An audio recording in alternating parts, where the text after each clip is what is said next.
I think that the internet is going to be one of the major forces for reducing the role of government. The one thing that's missing, but that will soon be developed, is a reliable e-cash, a method whereby...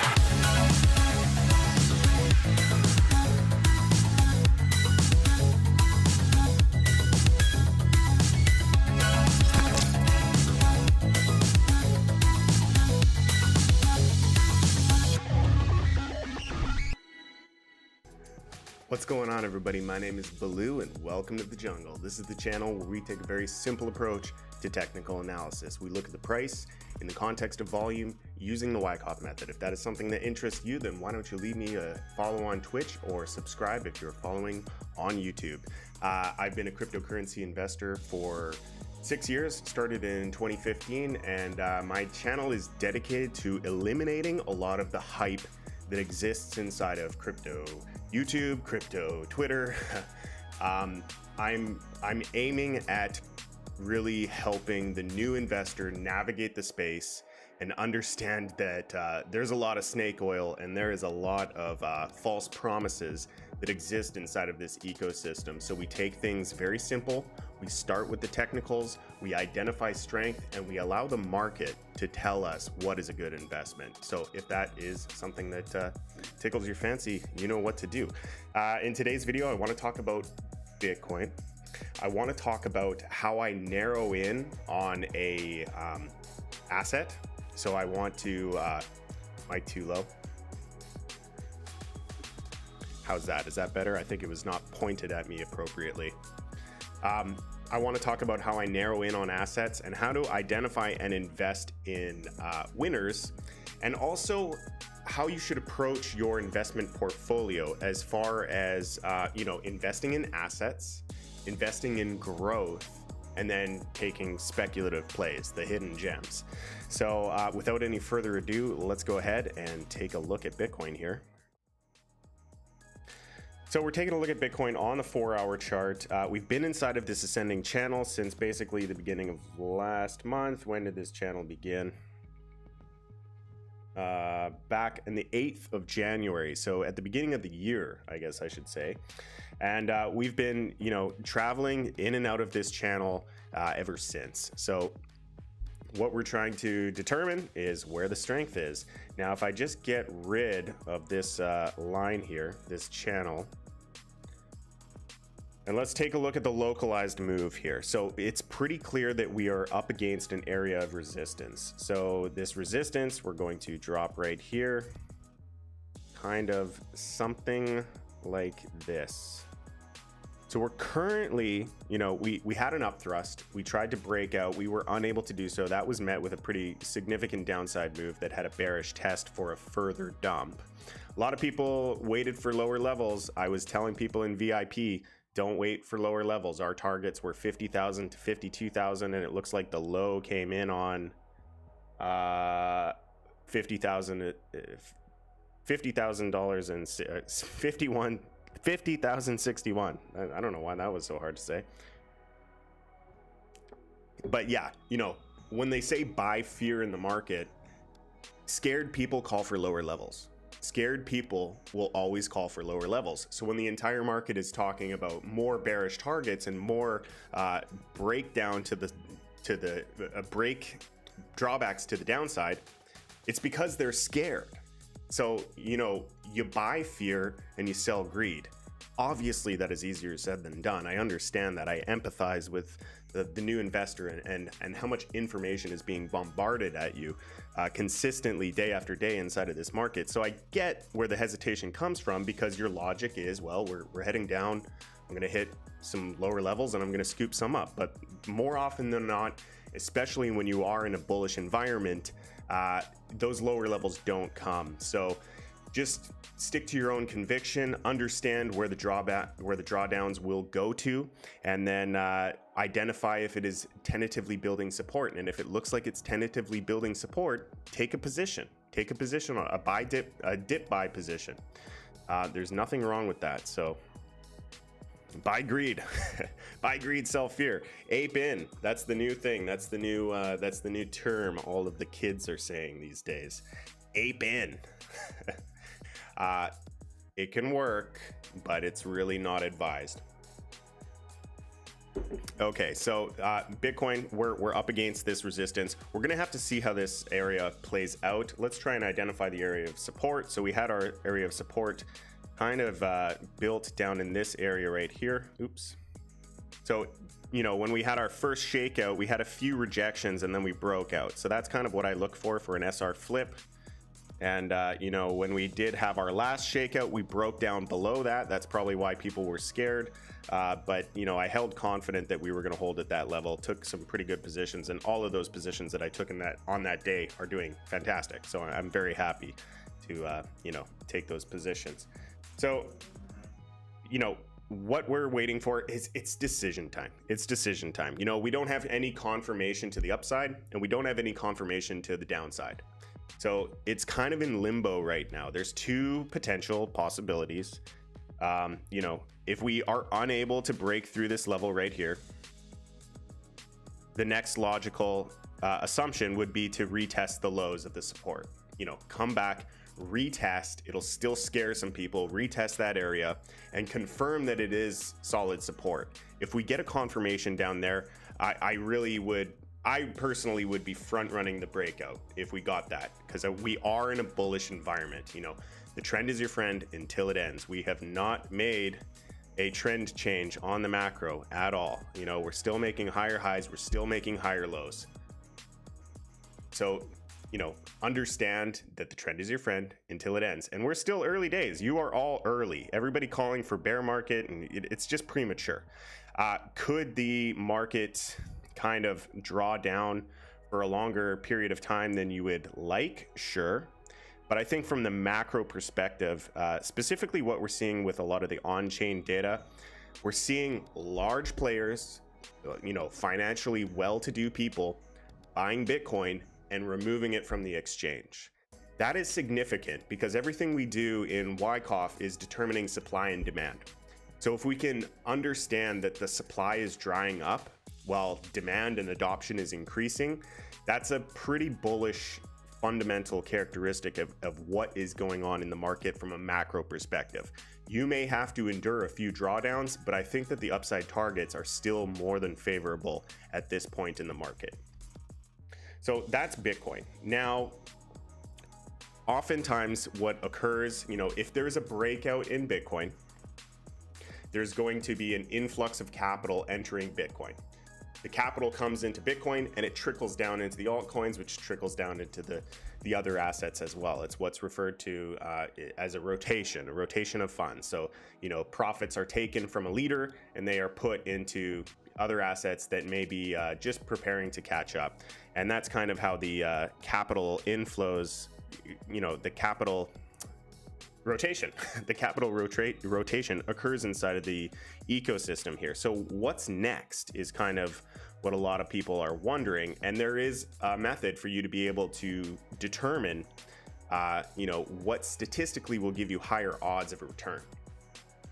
And what you do is you start macro and you just keep going into smaller and smaller focal points. So, you know, the biggest place that we can start is just total and total 2.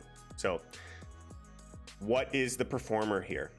Is every cryptocurrency in the market performing well, or are altcoins performing better than the entire cryptocurrency market? You could even do total 2 versus Bitcoin, but for the demonstration here today, I want to just talk about, you know, comparing these two indexes: total, which is every cryptocurrency, against total 2, which is every cryptocurrency except Bitcoin. So if we just kind of draw a few trend lines here, let's draw a channel. We'll kind of just go with something like this and move it around, try and capture some of the data. So we have some room to the upside here. I think that this is probably logical to assume that we have this ascending channel here. We're making higher highs, making higher lows. So we know the market is healthy. That's good. That means we're in the right market. You want to be investing long in a market that is in a bull market. And then let's go ahead and do the same down here. kind of adjust that accordingly. And then take a look at the rallies and take a look at the reactions to determine which asset is stronger, or which index in this case is stronger. So when we're looking at it, we have stronger rallies when Bitcoin is involved. So there's still a large amount of interest in Bitcoin specifically. The reactions seem to have held up a little bit better when Bitcoin's involved. That's almost kind of a not a very fair analysis, just because Bitcoin holds so much liquidity and market cap. It doesn't really move the same, but you know, a 25% drawdown when Bitcoin is involved, and when Bitcoin is not involved, we're looking at, you know, a 30. But take that with a grain of salt. What is kind of more interesting is the rallies. So we can see the rally here kind of equal compared to total 2.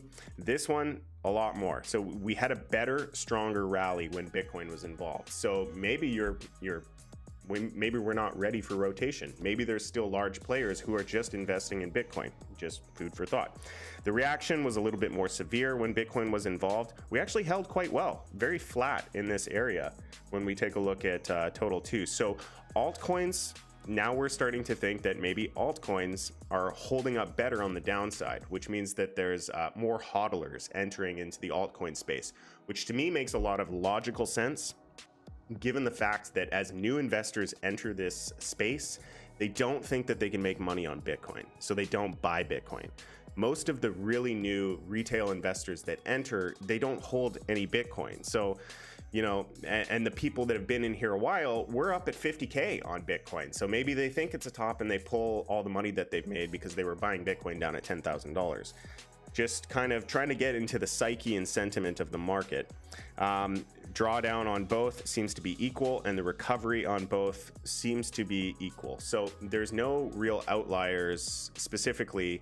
So there's a bullish case that can be made that you can still invest in Bitcoin because the rotation hasn't completed, and you can still invest in altcoins because they seem to be holding their own as well, which is good. You know, the market overall is healthy.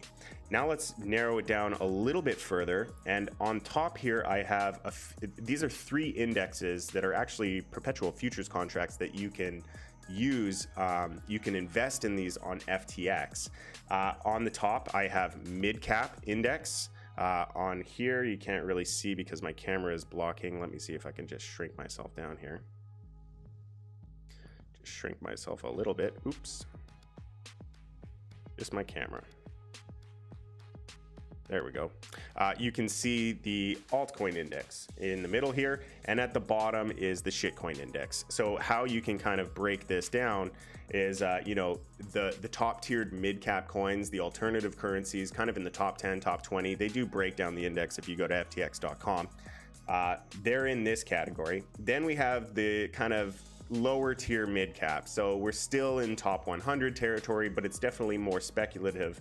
And then at the bottom we have the shitcoin index, which the shitcoin index is you know, just the highly speculative plays. Okay, so now we're just going to measure performance on these things. It seems as though the highest performer, you can keep it really simple. When we look at the mid cap, we're pretty flat. We're pretty flat and we're up against resistance. Let's just draw a line of resistance here. Let's just kind of go from where this reaction really took a downside move. You know, we broke through, had a bearish test, and then had a nice reaction down. Let's start the resistance there. Let's just drag it across. And we're kind of looking at, you know, just an area of resistance right here, which we have not broken above. Now let's do the same on mid caps, kind of the same area where this large reaction occurred. Can you still see that? Oh, I guess you couldn't see the reaction, but on the mid cap, because my camera's covering. But what you can do, you know, it's very similar. All 3 charts are basically the same. There's this reaction. So we reacted down, bearish test, and another reaction. So we're just going to take the line from the top there and just open it up to identify that area of resistance. It appears like it's something like that. So mid caps are a little bit further behind. They're not quite up against the resistance, and altcoins are actually showing a little bit more bullishness where they're both underneath resistance. So we're seeing a lot of breakout potential here. We're seeing breakout potential in the mid caps, we're seeing breakout potential in the altcoins, and we're seeing breakout potential with Bitcoin. It's do or die, but I do trade with the trend. So when I'm, devising my trading plan and, deciding on entry points, all of the planning and all of the entries, it's going to be on the bullish side. We're in a bull market. I'm not shorting anything right now. You can make money shorting, but I'm not playing the short-term swings here. I'm trading macro. I'm trading really macro, especially with my asset coins. Speculative plays, they're speculative plays. You're in and out. But with my true assets, like I don't even have a stop loss on Bitcoin. It's on a ledger. But there's different risk metrics. There's different trading plans with every single asset that I'm trading. So, where was I going with that?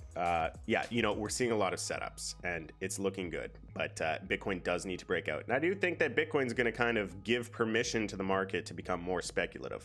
Now, if we take a look at the speculation that is occurring inside of shitcoins are killing it. Shitcoins are doing incredible. If we take that same line of resistance, it's a very clear demonstration that the lower caps, highly speculative plays are outperforming the market as a whole. This is kind of interesting because it goes against a lot of what I teach, but what I teach is portfolio management and low risk kind of growth over time, over cycles. Everybody wants to be a millionaire tomorrow, and those guys usually don't make it, but those that stick to a plan and trade responsibly can definitely achieve financial freedom, and that's kind of more of my ethos. But where are we right now? Where is the market? The market is in a very speculative place right now, and it's very clear to see when we look at the shitcoin index. It is definitely outperforming the other indexes, so there's money to be made in that sector. Which brings me to the next topic of discussion, is how to kind of manage the trades, like how to kind of manage and break up your portfolio, because a lot of people don't really they kind of just, we're all forming strategies. As you enter this market, as you become a new investor, you're already kind of strategizing on what you're going to do. Now, your strategy may not be great, your strategy may not be statistically profitable, but you are formulating a strategy. Even if that's, I'll buy all in here and I'll sell all of it there. It's still a strategy. It's not a very good one, but it is one. So when you're building a strategy, you should divide your portfolio into different categories. You should have what you consider to be assets, which are very few and far between, in my opinion. I think that Bitcoin is an asset. I'm really starting to kind of lean into privacy coins being an asset, specifically Monero, and we will talk briefly about that as well. And, Ethereum, although Ethereum can almost be argued that it's not an asset because it does have inflationary characteristics. So honestly, the assets are very few and far between. Right now, the asset that I believe in most is Bitcoin. So Bitcoin, that's one large point of my portfolio. Secondly is growth. This is very different from, or it's very similar in the sense of stocks. You have tech stocks, which are volatile. You have growth stocks, which are good companies that offer consistent returns. And then you kind of have your safe plays like the S&P 500, where you just want to kind of be exposed to the market, but you want to just lock it up into something that doesn't move a lot, or gold or anything like that. So, the mid cap, you can think of them as growth stocks. So when we're looking at altcoin index or the mid-cap coins, like Monero, like VeChain, like, some of those higher market cap coins that actually have a product and continue to build, those could be considered kind of growth stocks of the crypto world. And then you have your speculation plays. So, you know, speculation, we're here on, this is the shitcoin index. This is the speculations, and your speculations need to be treated very different from your growth and should be treated very different from your assets. You know, asset is a way for you to realize wealth in this world. Growth is a way for you to grow your assets. And speculation is betting. Nothing wrong with it. People make a lot of money, don't get me wrong. But, you know, you have to realize what it is. There is significant downside risk in these speculation plays because there are no actual answers here. You know, we're all just speculating on future probabilities. So divide your positions accordingly. Let's say you, when you take positions in assets, you go hard. You know, let's say I just, every time I buy a large position in Bitcoin, I drop $25,000 on a position in Bitcoin. Now, let's say, you know, I'm getting into the mid caps or kind of the growth stocks of the crypto world. Well, yeah, I'll drop $5,000 into those assets because, you know, I don't need, I'm just using them to get more Bitcoin. So I don't need to go so hard. Also, it's risky for me to do so. And then you get into the speculations, and that's like $500, $1,000. You know, it's significantly less with your position sizes because the downside risk is so great. The upside risk is great, but you can't forget that the downside risk is also very great. So it does become a bet. It does become a speculation. And currently in these market conditions, these speculations seem to be working. But, you know, position size is a very important way for you to kind of manage risk when you're doing that kind of stuff. All right, so that's kind of what I wanted to talk about. Big numbers, yes, but you know, it's just whatever, we should think of it in percentages. So, you know, whatever, if your speculation play is 1 unit, that means your mid cap coins are 5 units. And then your assets are 25 units. It's whatever you want to do. Okay, so Bitcoin, we talked briefly about Monero. I'm kind of getting really bullish on Monero. Monero is kind of, there is some risk associated with Monero. So this is, it's never financial advice on this channel. I'm simply offering theory and how I approach these markets. But, you know, the risk with Monero is it's a privacy coin. The risk with privacy coins is they can be delisted. And when a coin is delisted, that is treacherous to your investment. So understand that that is a huge, huge downside to, you know, playing with these assets.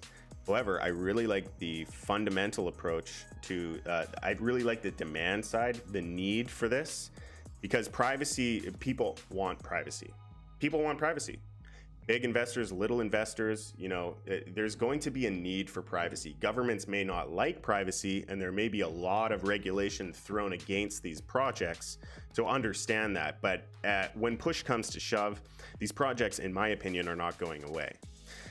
Privacy coins are here to stay. They're not going anywhere. And when we take a look at the leaders, discerning which performers are performing best, you know, that what I basically just did, my comparative analysis, you follow that track record with comparing to the all of the coins in the privacy index. We have a privacy index as well. Let me show you that one.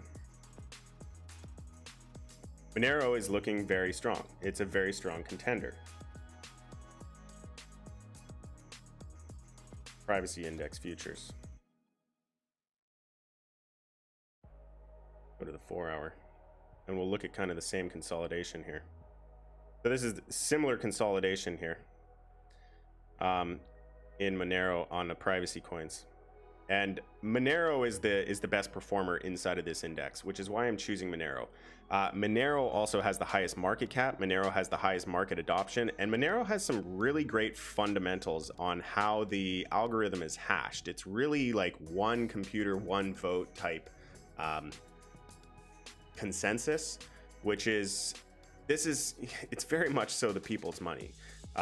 Don't get me wrong, I'm super bullish on Bitcoin. I think Bitcoin is going to revolutionize the world, and there's going to be a lot of you know, good things that come with Bitcoin. But I don't think that we're going to lose the need for projects like Monero. We have a pretty bullish setup here. You know, we just jumped the creek, which is this line right here. You can argue that we're on the creek right here. So we jumped it here. We're now testing. The demand is starting to trickle in. So we're seeing an increase in demand here. So short term, this is looking pretty bullish to me. Monero is kind of a trickier coin to get your hands on, especially for Americans. But if you get creative, you can probably find it. It's not financial advice, of course. And I've already disclaimed the risk of delisting. So understand that there's a risk here. But yeah, the bullet, I like the setup. It looks great. How do I get back? How do I get out of here? So yeah, that's pretty much what I wanted to cover in this video. So I'm now going to open it up to the chat. I got to catch up on the chat. Let me see what we got here. Okay, what do I think of Avalanche at the moment? Does it need longer to accumulate? Probably. Yeah, let's take a look at Avalanche real quick. It probably does. You know, it had a huge run. When it has a huge run, it needs a huge accumulation. Just keep it simple. It had a huge run. It needs a huge accumulation. Wait for lots of confirmation. Let's take a look. Yep. Yeah, it looks like we can definitely revisit the bottom of the channel down here, probably around $22. Anything below $22 would be a steal, and anything below $25 would be a pretty good buy, in my opinion. Yeah, it's not ready. It needs to work out some of the supply. You can see a ton of supply came in right here. So as we tried to breach this, it's just a ton of supply. We need to work this out. You know, we need to allow the sellers to sell. Yeah, you probably hold Avalanche for a while. You know, it doesn't have a lot of use case compared to Binance Smart Chain currently, but that's just because of the level of competency and understanding of blockchain that the general public has. You know, there's some pretty unique features inside of Avalanche. It's kind of a 3-chain system with burning of wallet addresses, which is kind of unique. Has privacy capabilities, yada yada yada. The fundamentals are nice, just nobody cares. That's basically where we're at right now. But if we start trending in the right direction, hey, you know, now we're going to start to head up, and the sentiment will change, and all of the bullish narratives will start to recirculate. Okay, invest in shitcoins confirmed. I mean, the chart is saying that a lot of people are investing in it. Is it overextended? We don't know, but a lot of people are investing in that space. Oh man, I gotta ban this guy. Want to become famous? Buy followers? I gotta freaking ban this guy. How do I do that? I need a chat mod. Any volunteers? All these stupid advertisers. Anyways, I'll get to that later, I think. I'll get to that later. Okay, so once Monero atomic swaps and THORChain gets sorted, it will take off, in your opinion. Delisting won't have a big impact on this. Delisting will have an impact. I just think it'll be short-lived. Because you know, these things aren't going anywhere. It's a cryptocurrency. It can't be shut down. You can delist it, but people will still find it. People will still get it. Also, you can mine it. It's one of the most accessible coins to mine. So yeah, I wouldn't worry about a delisting in the short term, but understand that there's a risk there. So, you know, if you're holding a leveraged position, that would be a bad idea, because you are going to have your position closed if there is a delisting on the exchange that you're using, or if you know, it starts to tank because another coin delists. Realize that a 2x long liquidates at 50%. So, you know, low leverage. The Coin Bureau video on Monero is the last few days has helped a bit of a jump. Oh, okay, cool, yeah. Why do exchanges delist privacy coins? Because they get, you know, they get some heat from the regulators. It's more so common in the United States. The governments realize that these privacy coins can be a problem because they're very easy to launder money. They're very easy to pay for criminal activity. there's a lot of nefarious activity that Monero allows people to do. It allows bad actors to do.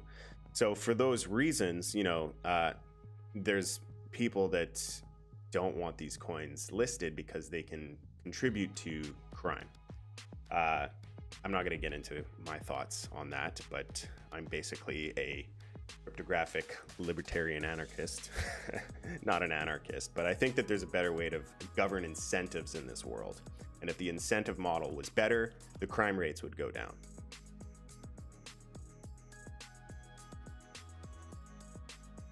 Okay, GRT ready to fly again? I don't know. Let's take a look at GRT. So GRT, I don't think it's ready to fly. No, let's go take a look here. Where is it? GRT. Okay, let's see what we can see here. It's reaccumulating. There is a little bit of demand coming in. Very minuscule amount of demand. It's certainly nothing great. But I've been saying that, you know, the worst case scenario for a drawback on GRT is the area of the breakout. So down here at around $1, we'd be looking at, you know, from $1 to $1.10. This would be, if you could get, if it hits here, buy. Not financial advice, but if it does hit here, I will be buying, regardless of where I think the health of the trend is. You know, it's not about the people that made money from this point on, and then a lot of people FOMO'd in. So, you know, there's going to be sellers, and we need to work out some of the supply.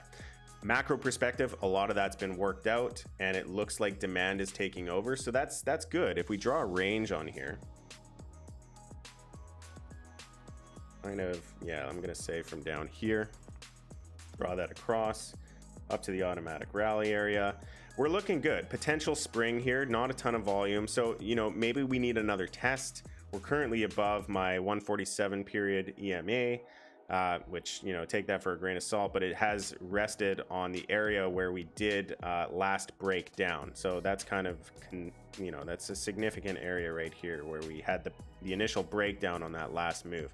We're sitting on top of that, so that's good. If we can get another move up, we'll probably flash a sign of strength, which may even make it all the way to $2.60, then get a drawback down to the $2 range. If we can find support after that sign of strength, after we break out a few of these highs, I think that it would be looking very, very healthy, and we would be priming up for the next upside move. I think that this is all just a backup phase on this. You know, we don't have the entire chart available, but if we go to Bitcoin, it's kind of just part of the backup phase on this one. So we had our sign of strength, and now we're working out our backup. So the next extension should be pretty significant. I haven't done any point and figure counts on this one, but yeah. So what we're doing here, guys, this is Wyckoff analysis. If you're new to this style of analysis, what we're doing is just identifying strength and weakness inside of a trading range. And if that's something you want to learn a little bit more about, I do have a Discord linked below. You can go into the free Discord, check it out. I also just made a new PDF, which is kind of the roadmap to a trade. It kind of gives you a step-by-step approach to what is kind of the better ways to invest in assets with higher market cap. So this doesn't really work on the hidden gem side, because that's really just about getting in early and leaving. But if you want to, you know, have a very methodical approach to how to narrow in on an asset, I have that PDF in the free Discord. You do have to get past my security bot. You have to verify somehow. If you really can't verify, feel free to DM me, but you have to enter my server, and then you have to DM me within 10 minutes before my bot kicks you out for not verifying. It's the way it is, man. The scammers are in YouTube, the scammers are in crypto Twitter, and they're just as prevalent in Discord. I do have a way of keeping them out, and it is with that bot. Okay. Thoughts on UBQ? No thoughts right now.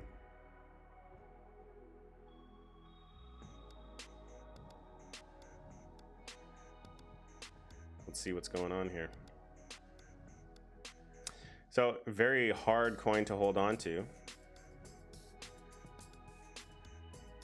but I think it's in a good place if we can hold this area of support.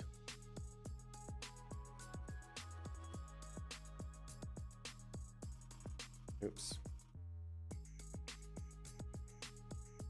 We just grab a parallel channel here. I want to go from here at the seller's climax. Let's see what I can. Kind of slanted. I don't like to do slanted, so I'll just keep it straight. And I'll go to the automatic rally, somewhere around there. So I really like where it's sitting currently on this area of support. This looks pretty nice. Now, this is a very volatile coin. What are these down candles? You got 23% candle here. You have a 26% candle here. You have a 18% candle here. You got a 35% candle here. It's super, super volatile. So you have got to be able to stomach some serious volatility if you're going to take a position on this. But I do like where it is. I like that we're making higher highs. I like that we're making higher lows. The demand is starting to increase overall. We're testing on lower demand, or sorry, lower supply, which is good. It looks like it's in a good place. I don't know enough about it for me to want to take a position, but hey, the shitcoin index is just flying. So what do we got here? What does this project do?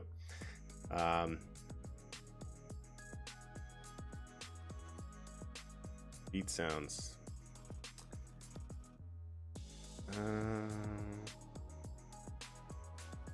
What is a take profit target for Bell? Do I think ETH is still the most secure investment after BTC? Do you think ETH is still the most secure investment after BTC? No. I don't recall ever saying that. It has the second most, it has the second highest market cap, but there's a huge shift occurring with Ethereum that questions its security. I'm bullish that the developers will figure it out, but you know, going to ETH 2.0 is not just a willy-nilly thing. It's a big deal. And there's going to be volatility involved with that. There's going to be exploits involved in that. You know, Ethereum is not immune to hacking and exploits. And when you fundamentally change the method of consensus in a market that has many, many, many market participants on the mining side, there are huge questions that go along with that. So no, the safest, most secure coin that you can buy is Bitcoin. And most of your portfolio should be about accumulating more Bitcoin. A lot of people don't agree with me, but until the market changes, until the charts tell me otherwise, I will listen to the market. The fundamentals on Ethereum have question marks attached to them. I am very bullish on Ethereum. I hold a lot of Ethereum. I'm willing to take the downside risk of a bad launch of ETH 2.0. I don't care if ETH can't scale for another 5 years. And that's probably very realistic that it's not going to be at the scaling level that we need for another 5 years. Everybody thinks ETH 2.0 is just around the corner. It's not. It's not. I would be surprised if it was fully implemented and fully usable within 5 years. And that's going to be well into the bear market. Okay.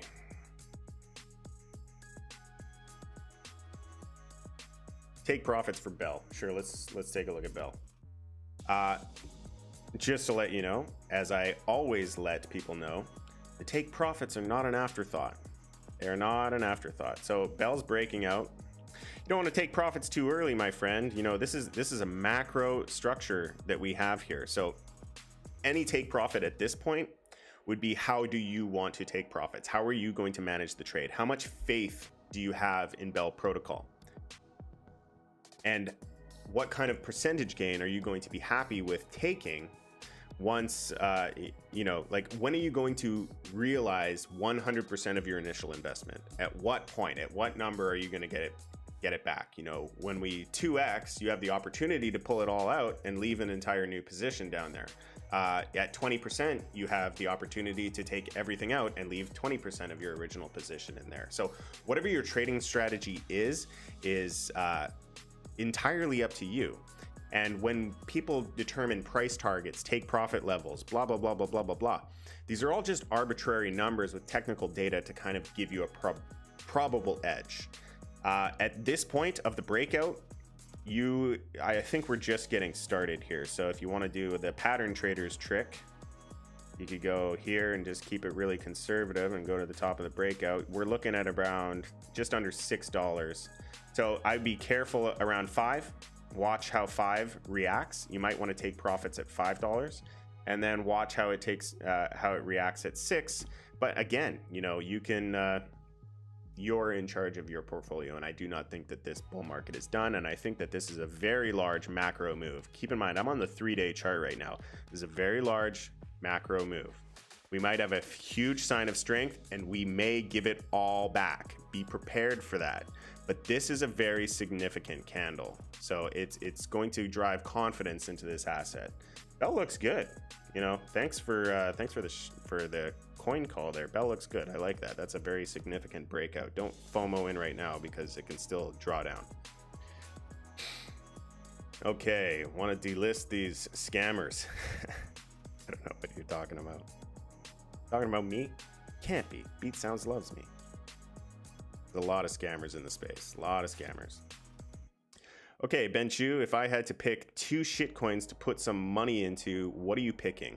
Well, keeping in mind that shitcoins are speculative plays, and I would speculate on its future growth, what kind of allows me to get my head around those speculative plays is, do they have a use case that kind of enters my world? So there's actually 2 that I have found that kind of enter my realm, my world of everyday use, and I can see how they can be easily speculated upon. One is maps.me.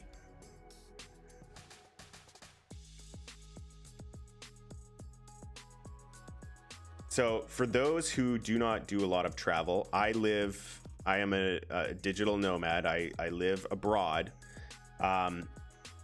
This is an application called maps.me. It's an offline map.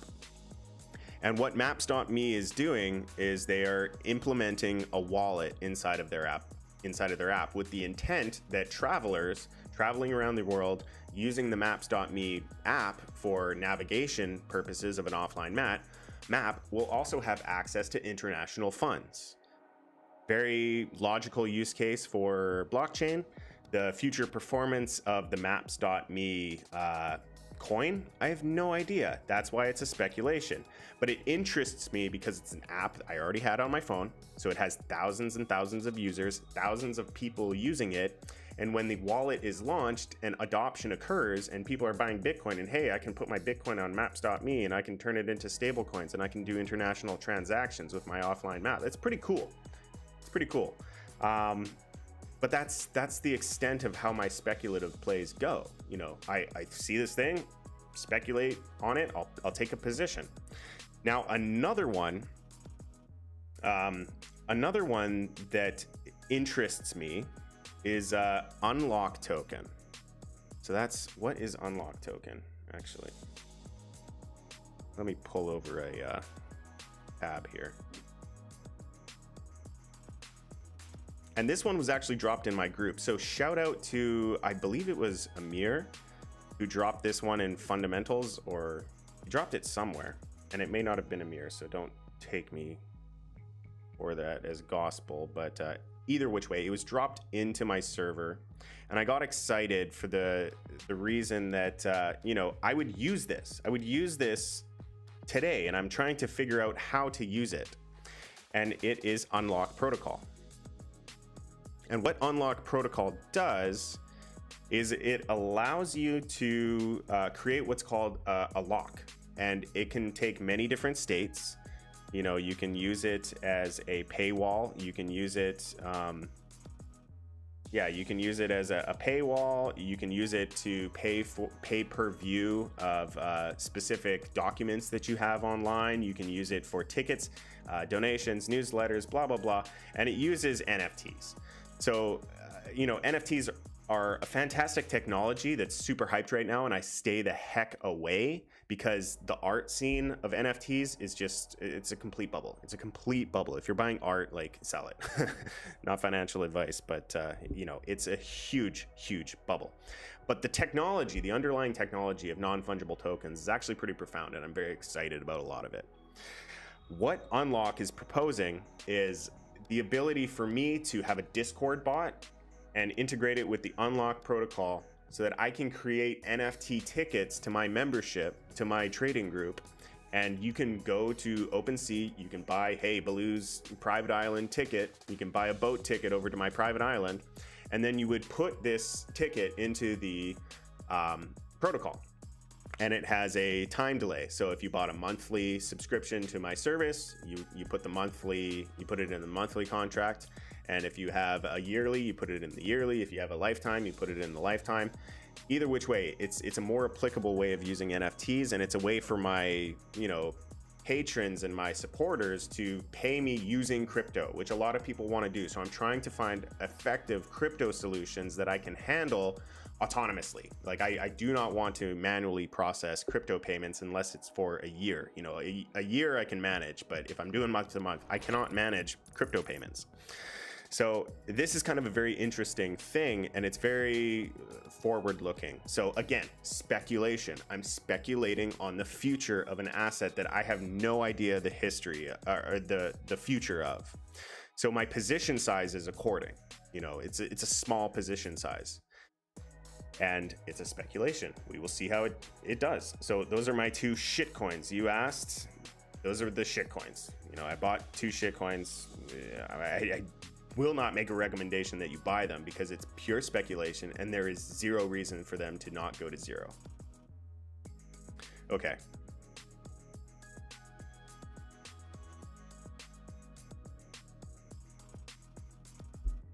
The more evil I make Monero sound, the more you want to buy it. Monero is for all the terrorists and the bad doers. It's the best. Any chance you could take a look at THORChain? They are due to put out big upgrades that move to the mainnet. Okay, so if there's news buzzing around that there's upgrades in mainnet and blah, blah, blah, blah, blah, we're already in markup. Let's go ahead and take a look at Rune.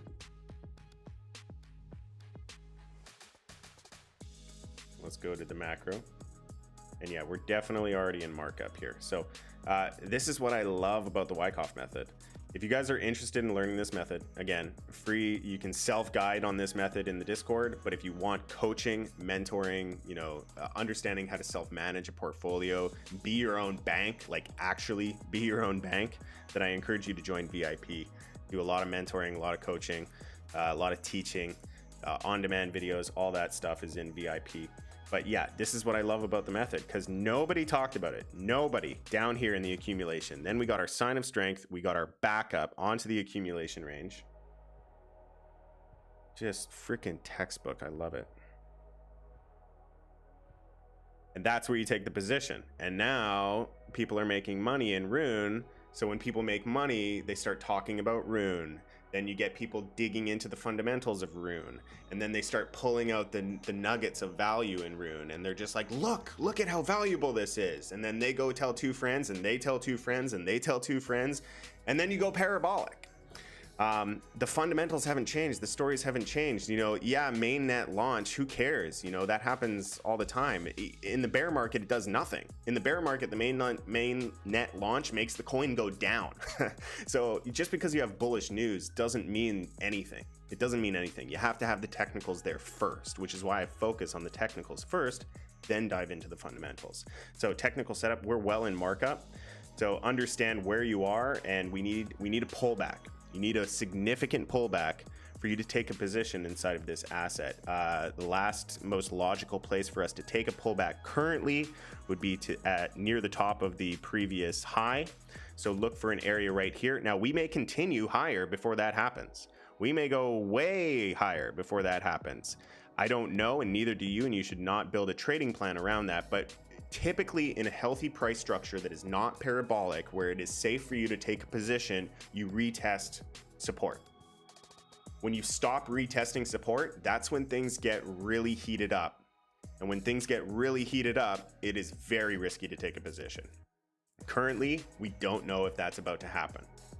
I would like to see us come back down, test support, build support, and then take off. So we're looking right around 650. which is not nearly as good as $1.50, but hey, you know, hindsight's 2020, right? That's why you need to learn at every stage of the market so that the market can teach you the lessons that you need to know and you're ready. You know, people make a lot of money in the bull market. People get freaking rich in the bear market because they know what they do, what they're doing. They know how the market's psychology works. They know to be patient because hype takes time. And this is how you know, play the game. So Rune's looking good. Just gone in this chat. What are your thoughts on Cardano and Engine? Which one you think will pump first? I think Cardano's looking a little short-term bearish, actually. We've covered this in previous streams. So Cardano's not looking fantastic. Just, there's so much hype. You know, you got to stop watching BitBoy. ADA, USD. It's just very distributional.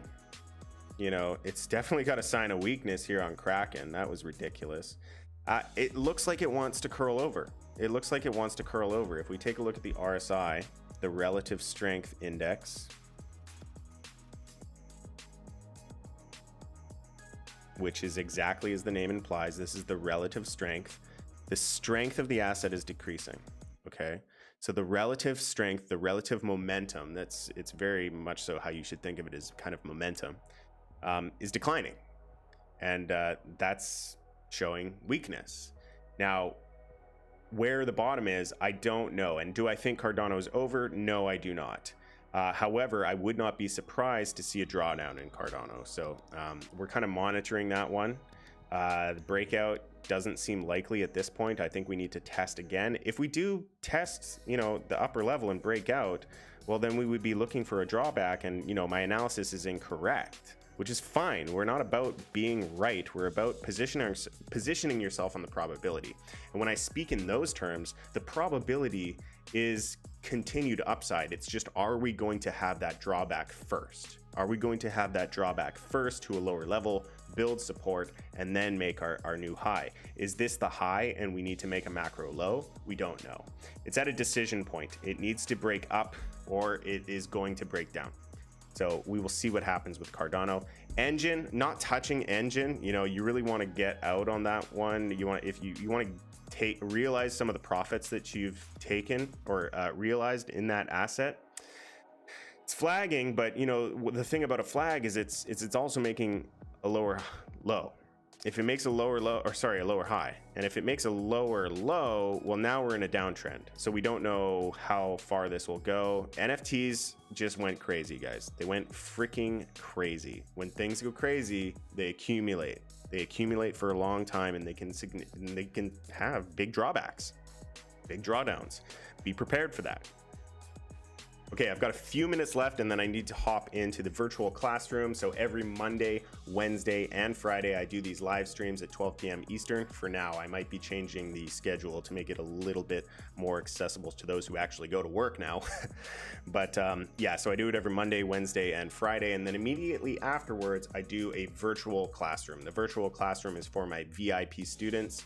We talk about your charts, we talk about your investments, we talk about your strategies, and we determine if they are, you know, profitable, achievable, and realistic, and formulate trading strategies on how to build wealth over time. So if that's something that interests you, links down below. Okay, one more one, and I'm sorry for all the requests. I'm going to just pick one at random. If I didn't get to your coin today, I'm sorry, but that's just the way it is. I'm running out of time. So I'm gonna pick one. It's probably not gonna be a shit coin. Okay. What do I pick? What do I pick?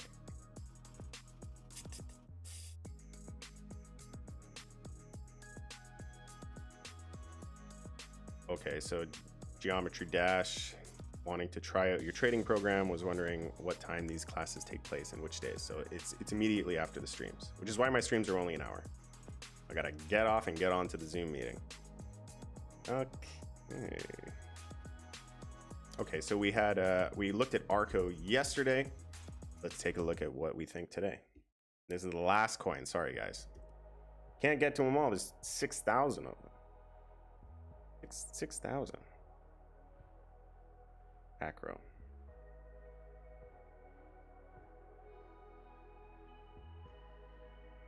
So I think yesterday I was talking about the breakout. Where were we yesterday? No, we needed to, yeah, I think we were underneath resistance. We were underneath resistance if memory serves. And well, it wouldn't have been yesterday, it would have been 2 days ago. So yeah, we must have been poking out or something. Anyways, we are above resistance currently. So, and we're now sitting on support. So we don't have a huge breakout here though. We don't have this sign of strength kind of massive breakout. And RSI is in a good spot. Let's go down to some smaller time frames. Take a look at the 4 hour. Yeah, up thrust, supply entering, demand kind of diminishing. I wouldn't be surprised if this comes back down. I wouldn't be surprised if this comes back down. Yeah, it's just, so demand comes in here. I can see the demand bringing us up, consolidating, a nice test, come down, demand, and then supply here. Yeah, it's not clear. I want to see a higher extension. So I want to see us really leave. I want to see us really leave and then come back. So when you kind of just poke your head out, it's not a very strong breakout. When you don't have a strong breakout, my assumption is that it's still at resistance, and we just don't know the level of resistance. We're tentatively breaking out, but we don't have that huge breakout. So maybe watch the daily candle. Maybe watch the daily candle close and see what the behavior is on that one. If we can get a nice daily candle close on this one, it could be good. But you know, it's a slow burn right now. Like, this was a slow accumulation, this is a slow accumulation, so it's by no means hot, which means you can just campaign your position. You can take a position here with the expectation of lower levels or the expectation of having to buy at higher levels, and that's okay. You don't have to put all of your position in at one spot. You can scale in up, and you can save some to scale in lower. It's not enough of a change yet to really be excited about its momentum. And if we just draw a line here, you know, we're kind of looking for a drawdown somewhere around this area. If we were to get a drawdown, look for something down in here. You know, this would be a good buy. But it's coiling to the upside. It looks good. Okay, I gotta get out of here. I've run out of time. I have run out of time. Okay, so yeah, thank you all for joining into the stream. I do this every Monday, Wednesday, and Friday at 12 p.m. Eastern. Immediately afterwards, the virtual classroom, and you know, I have on-demand classes as well. But thank you. You know, I really appreciate the growth, and I really appreciate what's going on with this channel. I know that I am a slow-growing YouTube channel. I know that, and it's because I'm not going to lie to you guys. I'm not going to, you know, clickbait is as far as I'll get to lying to you. And even then, the clickbait isn't a lie. It's just freaking clickbait. But this is what I want to offer. I'm in it for the long game. Okay, I'm not here to make a bunch of money selling you vaporware and telling you to buy stuff that's bad. I think that there are plenty of YouTubers already capitalizing that part of the market. So I want to kind of separate myself by trying to be as true and honest as possible. So for that reason, you know, growth is going to suffer, but you found me, and I appreciate you guys supporting me. And with that, please trade safe. It is a jungle out there. Peace.